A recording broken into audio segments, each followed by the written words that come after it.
All right, let's get right into it. We are all asking ourselves the same multi-trillion-dollar question.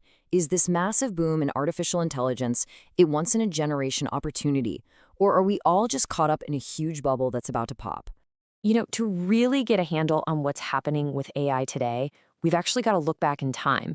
And this quote, well, it's not just a history lesson, it's a warning.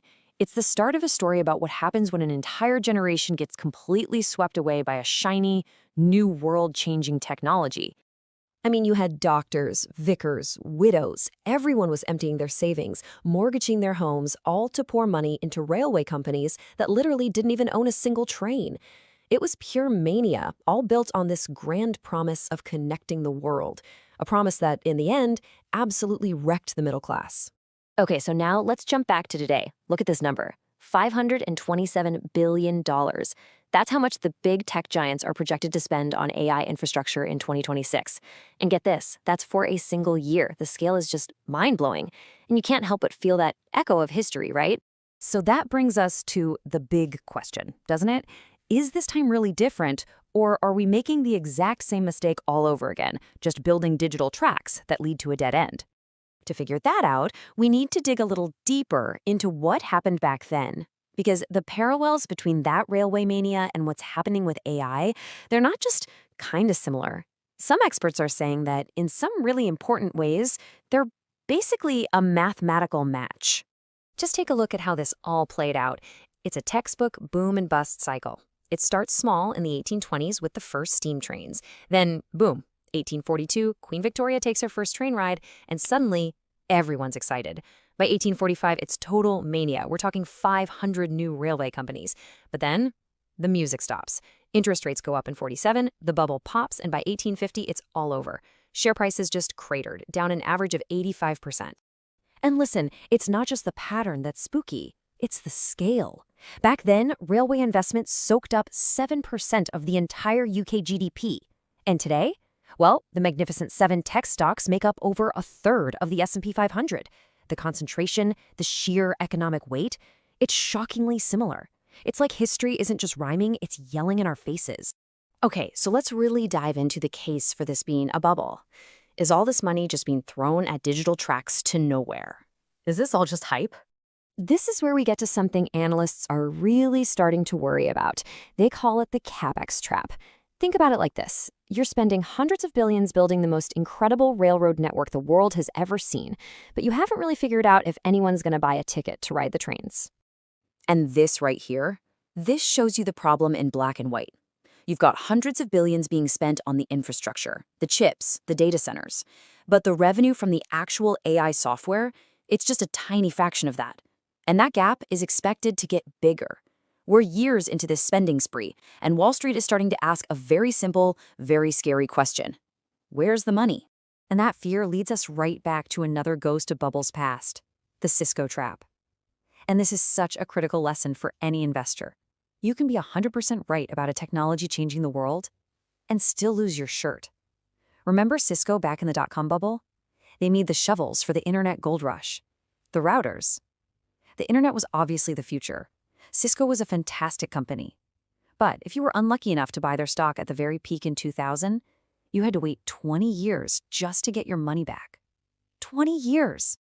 Okay, so as if all that wasn't scary enough, there's a huge problem with this AI boom that the railway and internet bubbles never ever had to deal with, and it might make this whole thing way more fragile.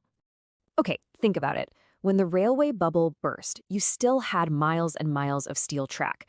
When the dot-com bubble burst, you still had all that fiber optic cable in the ground. Those are durable assets that had value for decades. But AI, its core asset is the GPU, the computer chip.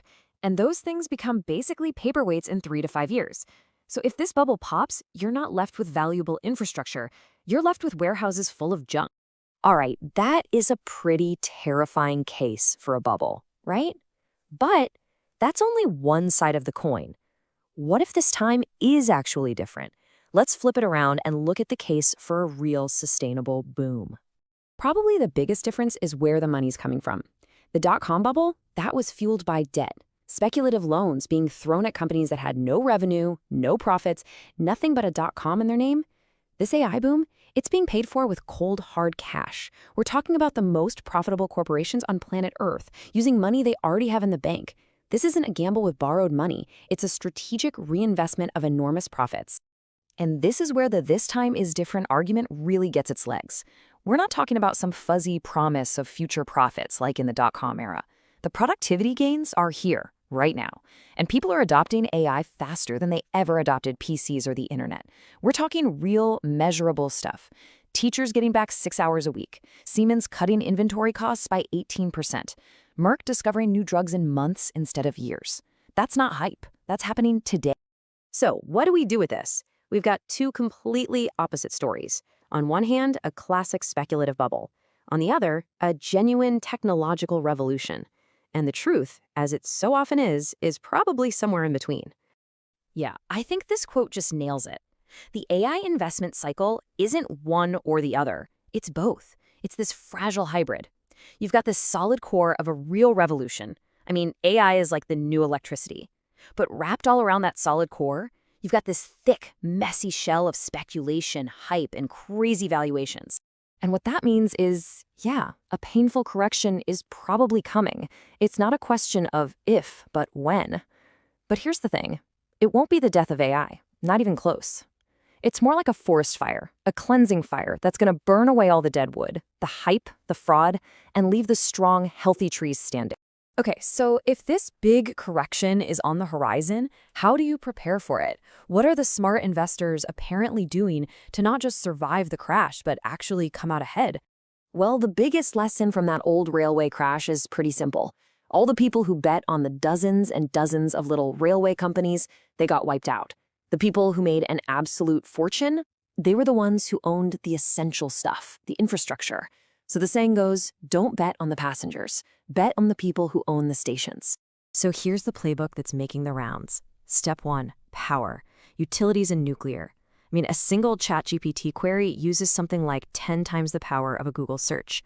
All that electricity has to come from somewhere, no matter which AI app ends up winning. Step 2, the plumbers. Instead of betting on the flashy, fast-depreciating chips, bet on the boring stuff that makes them work. The shovels, like cooling systems, copper wiring, all the stuff you need no matter what. And step 3, maybe the most important, keep some cash on the sidelines. Hold that dry powder so when the crash happens, you can swoop in and buy the best companies for pennies on the dollar. And this chart right here just drives that first point home. Look at what's happening to electricity prices. The demand from all these new AI data centers is putting a huge strain on the power grid. So for investors, power isn't just part of the story. It's becoming the single biggest choke point. And where there's a choke point, there's an opportunity. So, we're back where we started. That railway crash in 1847 was absolutely brutal. A lot of people lost everything. But it didn't kill the Industrial Revolution. In fact, it made it stronger. It washed out all the bad actors and set the stage for real, lasting growth. And so the question for all of us right now is this: are we about to go through that exact same cleansing fire?